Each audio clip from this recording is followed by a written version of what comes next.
porque o Lúcio Silveira e a Marcela Rafael estão lá e vamos falar de Bahia Internacional. Grande confronto nessa primeira rodada da fase de grupos da Libertadores da América. Bom dia, Marcela. Bom dia, Lúcio. Fala, Bel. Bom dia para você. Bom dia para o pessoal aí no estúdio. Que convite é esse? Vamos para a Bahia? Não tem como você dizer não para a Bahia. Sorria, você está na Bahia. Estamos aqui, hein, Abel? Já começou a nossa cobertura para Bahia e Internacional, esse primeiro jogo da fase de grupos. E as equipes se encontram 36 anos depois. A última vez que o Bahia esteve em uma Libertadores foi justamente jogando contra o Internacional. E o Internacional acabou eliminando o Bahia. Ou seja, para deixar a história ainda melhor desse reencontro neste primeiro jogo de fase de grupos de Libertadores. Tem também Sul-Americana aqui hoje, o Vitória entra em campo contra a Universidade Católica de Quito e eu estou ao lado do Lúcio Silveira. A nossa equipe está gigante aqui na Bahia para trazer todas as informações para vocês. Onde estamos, Lúcio Silveira? Mostra aí, Bahia de Todos os Santos, Mercado Modelo. E ali a gente vai descer ainda, né, no elevador. Elevador Lacerda, Terminal Náutico, aprendendo um pouquinho, conhecendo aqui com a turma de Salvador. Tudo bem, Marcelo? Um abraço para a rapaziada no estúdio, para todo mundo que está nos acompanhando. Você falava desse confronto no final dos anos 80, início dos anos 90. Ele foi bem temperado, viu? Foi. Bem temperado mesmo, bem a cara baiana, assim, com um tempero bem pegado. Por quê? Porque tudo começou em 88 e foi terminar em 89. Teve o Brasileirão, para começar toda a folia, passou pela fase de grupos da Libertadores da América e só foi terminar nas quartas de final. Um pouco vermelho, um pouco tricolor, foi bem misturada a coisa e um grande reencontro nós teremos hoje de técnicos que são contemporâneos, que conhecem a Libertadores da América, são campeões de Libertadores como jogadores. O Roger já trabalhou aqui no Bahia, o Rogério tem a família colorada, quer dizer, tem um monte de elementos, um monte de tempero baiano para logo mais. Pois é, e olha, tem uma coisa, né? O Bahia reencontrando o Internacional, mas o Bahia já vem de um clima. E eu vou dizer, viu, Abel, assim, a cidade de Salvador nunca viveu um clima tão de futebol. A gente está num lugar onde tem muito carnaval. Hoje o carnaval fica em segundo plano, os melhores carnavais do nosso país, porque o futebol toma conta da semana inteira aqui de Salvador, porque tem esse jogo da Libertadores, tem jogo hoje do Vitória também pela Sul-Americana. O Vitória voltando também para uma competição internacional depois de quase 10 anos. E tudo isso, claro, vai fazendo o clima da cidade ficar muito legal para essa experiência do futebol. O Bahia, então, já tem esse clima de Libertadores, porque vem da pré-Libertadores, passou pelo The Strongest, passou também pelo Boston River e agora se encontra com o Inter. O Internacional também em uma boa fase, não passou pela pré-Libertadores, veio direto para essa fase de grupos, mas é um Inter que, assim como o Bahia, comemorou o campeonato estadual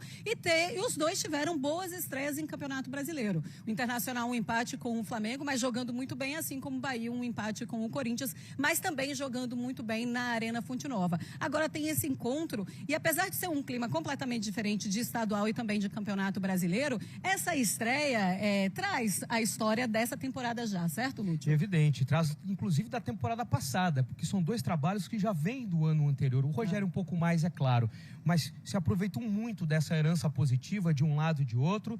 Estão ainda vivendo o calor das conquistas estaduais em cima dos principais rivais. Isso é sempre muito interessante para você começar aliviado a temporada, o Inter retomando a hegemonia, o Bahia retomando o título que foi perdido no ano passado para o Vitória. E as arrancadas, elas são positivas do Brasileirão, porém com sentimentos distintos. O Inter, de certa forma, comemorou porque era fora de casa, contra um adversário potente. O Bahia também tinha um adversário potente, mas era em casa. E se lamenta muito ter deixado escapar a vitória. Hoje na quinta-feira para tirar a teima. Pois é, tem isso, né? O tira-teima. Então é um Roger com o Rogério, é um grupo muito difícil, é o grupo da morte e a gente está aqui trazendo todas as informações para vocês. O Internacional, Abel, chega hoje, 6 horas da noite. Claro que a gente vai entrevistar os jogadores e vai trazendo também mais do clima de Salvador. Mas estamos aqui à disposição de vocês. Vamos acompanhar o que disseram personagens do Bahia nessa antevéspera, porque falaram ontem, né? O jogo é amanhã. Vamos acompanhar. E jogar uma Libertadores pelo Bahia é um sentimento, sim, diferente, um sentimento que irradia do torcedor pra gente que está dentro de campo. Sabe do grupo difícil que vamos enfrentar, mas a gente também sabe da nossa qualidade.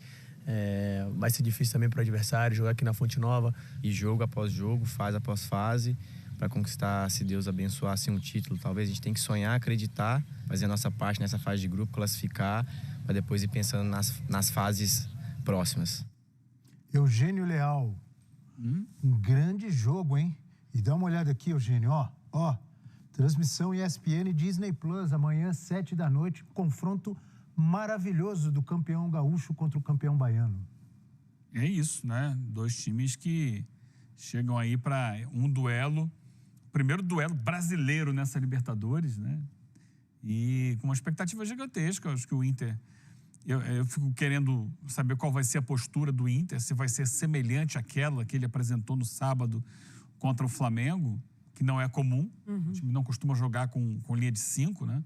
E jogou com o Fernando formando a linha de zagueiros ali, com o Vital e com o Juninho, ou se ele volta para um sistema que vem usando no Campeonato Gaúcho. De repente, o Lute pode nos ajudar nisso.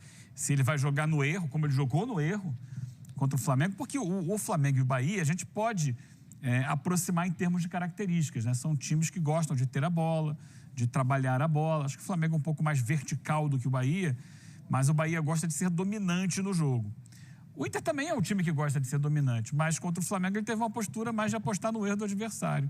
Será que ele repetiria isso no jogo da Fonte Nova amanhã? Hein, Lúcio? Interessante, antes de passar para o Lúcio, viu, Lúcio?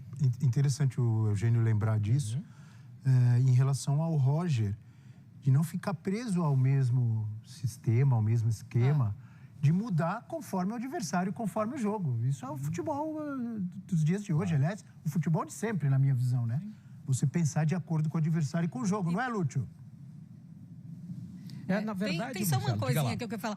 O Roger, ele consegue fazer isso não só de um jogo para o outro. Ele consegue fazer isso dentro da próxima partida. Ele consegue fazer modificações até com os mesmos jogadores, mas eles sabem exatamente o que eles precisam fazer com o Roger Machado. É um time muito bem treinado. Contra o Flamengo foi desse jeito, mas a gente sabe também que jogando no Maracanã contra o Flamengo é um Roger que entende de adversário. Ele sabe o que ele iria encontrar lá, né, Lúcio? Sem dúvida, sem dúvida. E o Fernando te dá essa possibilidade que a Marcela falava aqui de mexer no time sem precisar trocar uma peça de forma efetiva. O Fernando tem essa característica, ele pode ficar posicionado na entrada da área, um protetor da grande área, ele pode afundar um pouco mais, formar uma linha mais robusta defensiva, é um jogador muito inteligente para isso. E outra, ele já não tem mais também a mesma perna para fazer a ida e a volta, o boxe, o volante moderno, chegar na frente, que ele já fez muito e muito bem. Então ele fica com essa responsabilidade de ser o grande protetor, o anjo da guarda dos zagueiros do Internacional.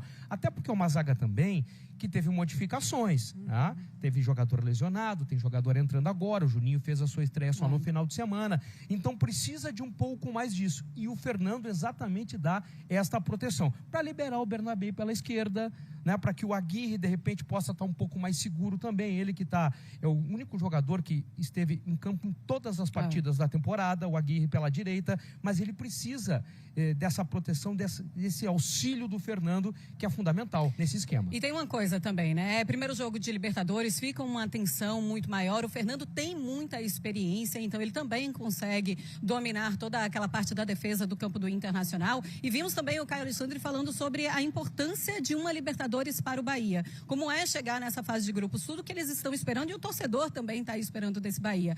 Ou seja, a experiência de um conta para o lado do Internacional, do Fernando principalmente, mas claro que lá na frente também tem muitos jogadores importantes e experientes, e do Bahia também precisa dessa experiência. E ainda tem o Rogério Ceni, que pode passar tudo isso para os seus jogadores, certo, Lúcio? Os últimos 2 jogos, Marcela, do Bahia, a final do Baiano e o duelo contra o Corinthians, foi um Bahia que no Baiano tinha vantagem. Sim. E contra o Corinthians aproveitou que o Corinthians em determinado momento se desprendeu, foi à frente, ele recua bem as suas linhas para dar campo, vem chamando o seu adversário, faz a isca para depois liberar os seus homens de beirada, em especial em altíssima velocidade. É um ataque muito rápido, muito móvel do Bahia. E por isso que a gente falava do Fernando e de repente o que o Eugênio trouxe, essa proteção até mais acentuada, né? Essa permanência efetiva como um zagueiro, a gente pode ver na quinta-feira, porque o Bahia vai atacar muito pelos lados. Gilberto sobe muito, o Juba sobe muito, o gol é deles. Né? O Juba vem em velocidade, Gilberto ataca pelo lado direito e faz um belíssimo gol de cabeça. Quer dizer, de homens que estão liberados, que têm essa liberdade e até essa orientação, certamente, do Rogério Ceni. Pois é, que bela estreia realmente do Campeonato Brasileiro, como vem demonstrando muita segurança nas laterais do Bahia, o Juba e o Gilberto também. O Gilberto que começou a pegar de novo essa vaga de titular ali no time do Bahia. Como você imagina o Internacional jogando fora de casa nesse primeiro jogo de Libertadores? Eu imagino muito na pegada do Maracanã. O Eugênio também colocou aí, ele está curioso para saber, mas eu imagino muito isso. O primeiro tempo do Inter foi muito bom no Maracanã. Depois, no segundo tempo, realmente o campo inclinou, o Flamengo foi para cima, empatou e poderia ter virado. O Roger era consciente disso. E eu imagino que ele vai esperar do Bahia, a postura do Bahia a mesma coisa, ou seja, ele também vai adotar isso. Eu não imagino o Inter propondo o jogo, por exemplo, no começo, marcando alto, jogando lá em cima, não. É esperar um pouco as coisas se acomodarem e usar também as velocidades que o Inter tem, com o Vitinho, que está fazendo uma boa temporada, com o Bernabé, que sabidamente é uma ótima saída pelo lado esquerdo. Agora, o ponto-chave, eu não tenho nenhuma dúvida que o Rogério Ceni sabe disso, chama-se Alan Patrick. Sim. Esse é o reloginho, né? Se o Bahia cuidar bem do Alan Patrick, é meio caminho andado para o tricolor da Boa Terra. Pois é, você imagina a Valência titular ou Borré? Ai, desculpe, pode falar. Lá na frente. Todo mundo tocou no mesmo assunto aqui ao mesmo tempo. Borré. Valência joga? Exatamente. Tá 50-50. E eu tenho dito que quem ganha com isso é o Inter. Ano passado nós tínhamos o Borré vivendo uma fase legal e o Valência não estava bem. Ele ia para a seleção equatoriana, entregava lá, mas no Inter a coisa não estava acontecendo. Tinha uma bronca no ar aí, eu não estou falando bronca efetiva, né? Mas aquele murmúrio, assim, poxa, será que o Valência não quer mais jogar no Inter? Será que não está na hora de negociá-lo? O que está acontecendo? Dá para ter dois caras deste tamanho no elenco e só jogar um? Ele tem essa personalidade também, o Ener Valência. Tem, é o perfil dele. O Roger até tentou poucas vezes, em algumas oportunidades, lançar os dois ao mesmo tempo. Sim. Não deu certo. Não deu certo. Então ele escolhe um. No momento escolhido é o Valência, porque o Borré machucou, o Valência ocupou o lugar e bem. A seleção, tanto a colombiana quanto a equatoriana, dá um termômetro, dá uma temperatura, dá uma medida pra gente de como eles estão. O momento é bom de ambos, os dois são titulares nas suas seleções, ou seja, 50-50. O que eu creio para Salvador, para quinta-feira, para a Fonte Nova? A permanência do Borré. Tá certo, então. Bom, vou devolver para vocês aí no estúdio já também com um embate muito interessante que veremos. Roger e Rogério. E um grupo de nacional, internacional, nacional, Bahia, Roger e Rogério. Ainda tem isso, para deixar mais fácil aqui para a apresentadora, para o comentarista, para o narrador também. Muito obrigado, Marcela Rafael. Também o Lúcio Silveira.